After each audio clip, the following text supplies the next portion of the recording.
한국의 불매를 버티지 못하고 아사히 맥주가 공장 폐쇄를 결정하자 일본이 대충격을 받고 있습니다. 해당 소식은 일본에서 긴급 뉴스로 보도되며 화제가 되고 있는 상태입니다. 공장이 있던 지역 시장은 눈물까지 흘렸는데 어떤 일이 벌어진 것인지 살펴보겠습니다. 2019년 7월 아베의 수출 규제는 한국인을 똘똘 뭉치게 한 적이 있습니다. 한국 첨단 산업을 정조준했기에 나라를 생각하는 국민들이 적극적으로 나섰고, 이는 일본 제품에 대한 불매로 이어져 정부의 대응에 힘을 부댔던 것입니다. 그때 불매 대상이 되었던 대표적인 제품이 아사히 등 일본 맥주와 유니클로였습니다. 아사히 맥주가 타깃이 된 데에는 대표적인 극우 기업으로 찍힌 것도 이였습니다. 과거 전범기 우길기 디자인 맥주까지 내놓으며 한국의 공분을 산 바 있고, 일본의 역사 왜곡 교과서 제작에 물질적으로 지원한 것이 드러났기 때문입니다. 해당 교과서에는 독도에 대한 영유권 주장뿐 아니라 독립운동에 대한 왜곡된 표현도 들어가 있었습니다. 특히 아사히 맥주 명의 고문은 흔히 심사를 참배하지 않는 정치인은 정치인 자격이 없다는 말로 구설에 오르기도 했습니다. 나사의 최대 주주 스미토모 그룹 또한 강제징용과 연결되어 있습니다.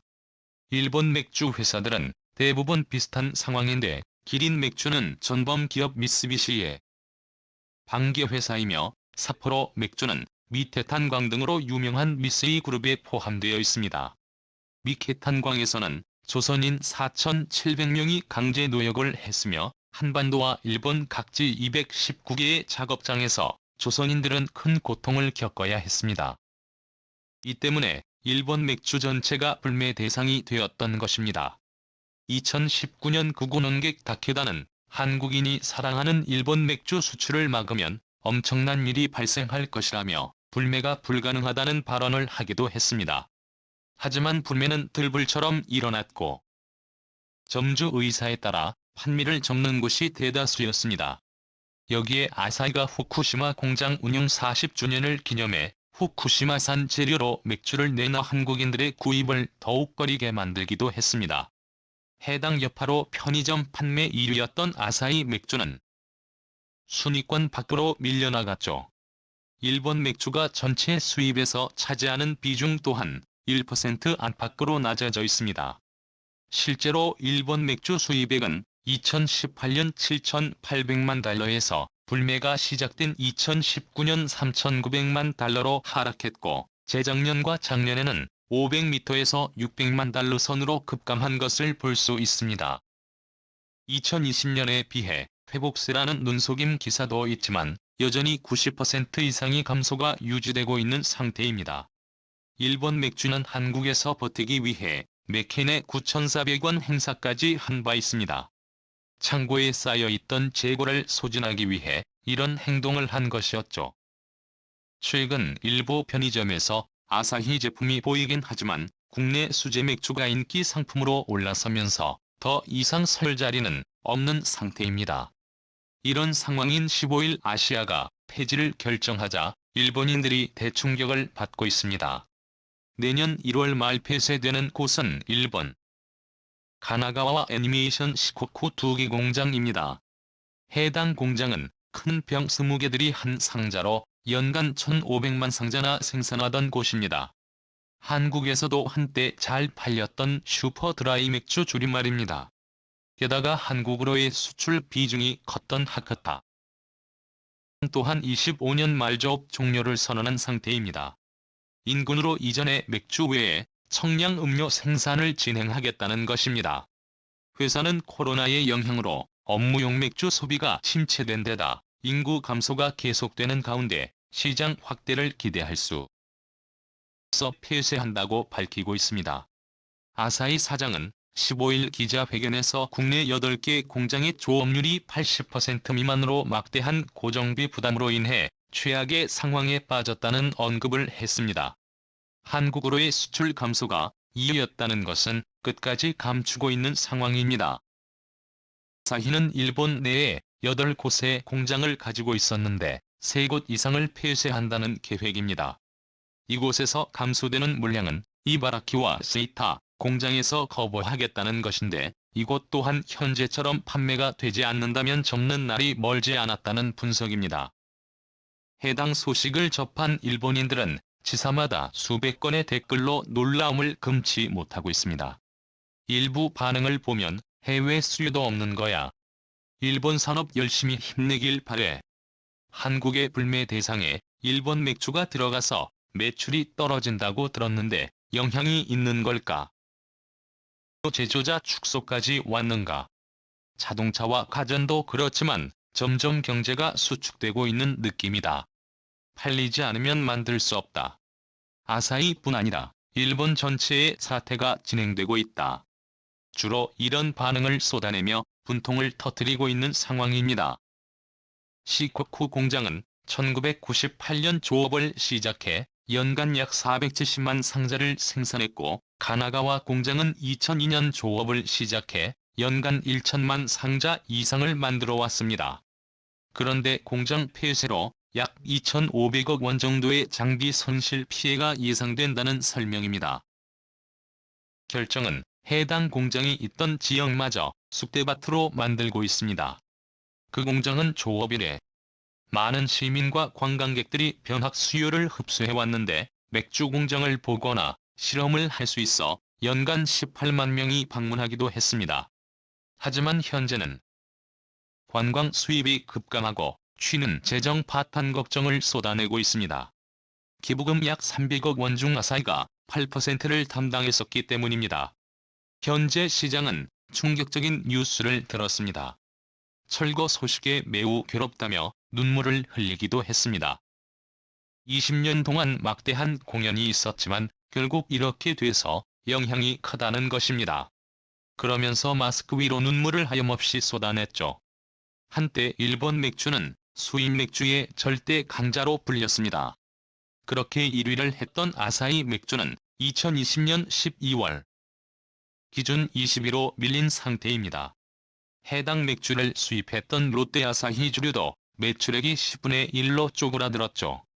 이런 일본의 고전과는 정반대로 한국 기업에서는 놀라운 일이 발생하고 있습니다.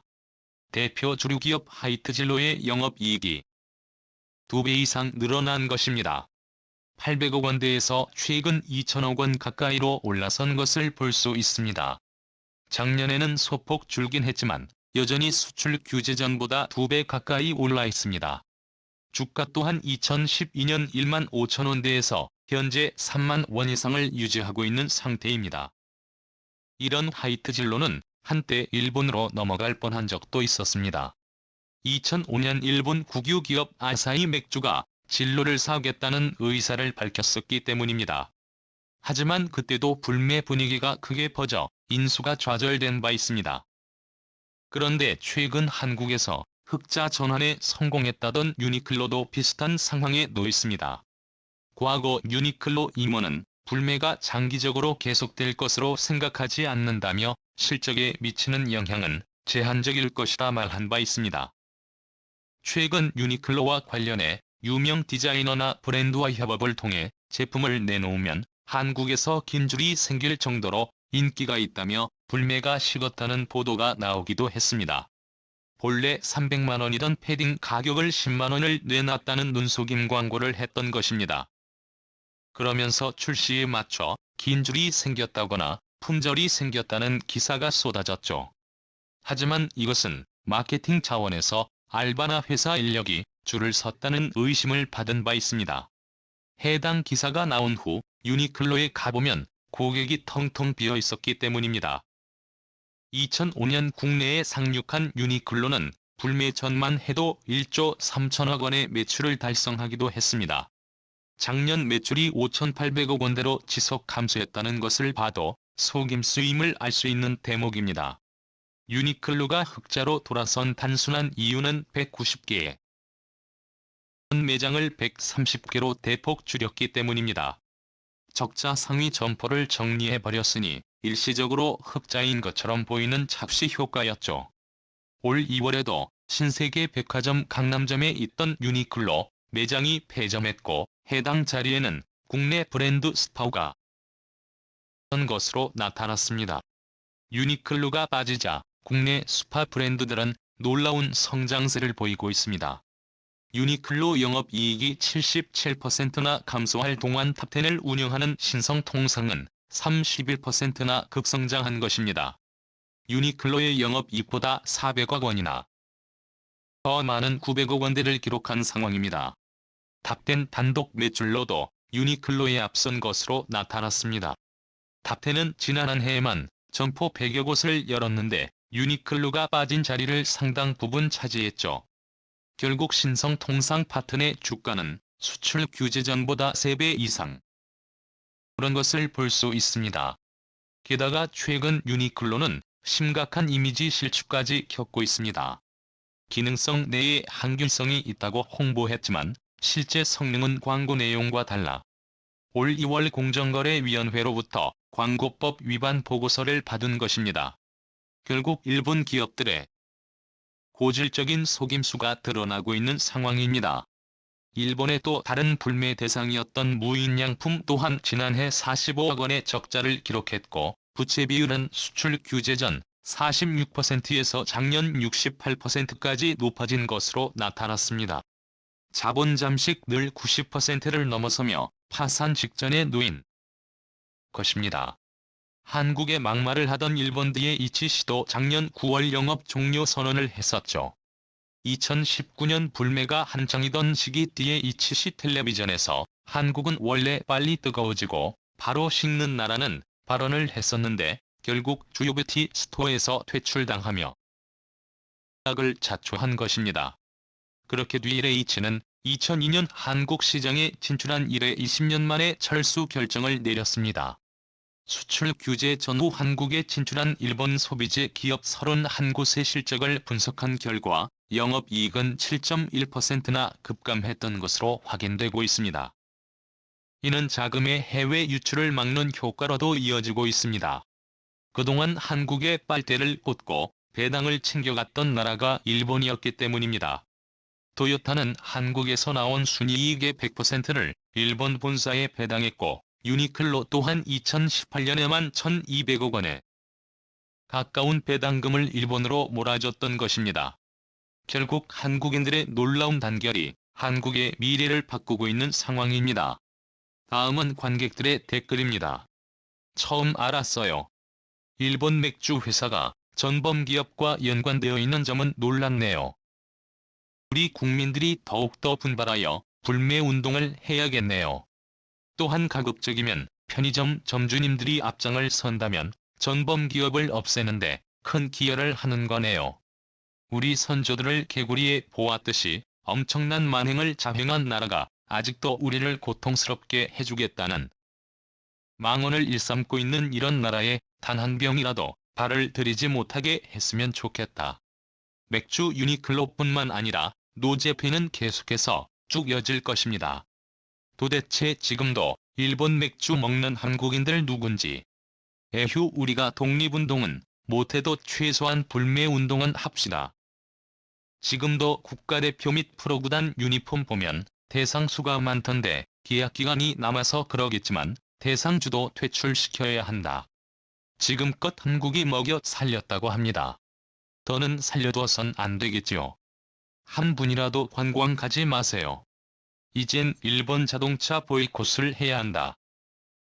아직도 일본 차를 버젓이 타고 다니며 주차장에서 민폐를 끼치는 자동차 가운데 일본차가 제일 많이 눈에 띈다.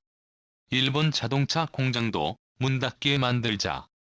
대한민국 민족성은 세계 어느 나라보다 강하고 훌륭합니다. 대한민국 화이팅! 계속 추락해 망할 거라. 후지산 소식은 의해 안 들려오는 과 터져도 상층으로 터지지 말고 사방 옆으로 터지면서 주저앉고 가라앉기를 바란다. 우린 일본 정부와 기업이 한국에 사과하지 않고 우리 국민들 마음 아프게 한 책임을 묻고 있습니다. 정중하게 사과하고 잘못한 걸 무릎 꿇고 진심으로 사과해라. 우린 일본 제품 필요 없다. 요즘 젊은이들이 말을 타란 영화를 보고 나면 일본에게 정이 떨어질 것이며 일본 차종 끌고 다니지 말아라. 내국노가 따로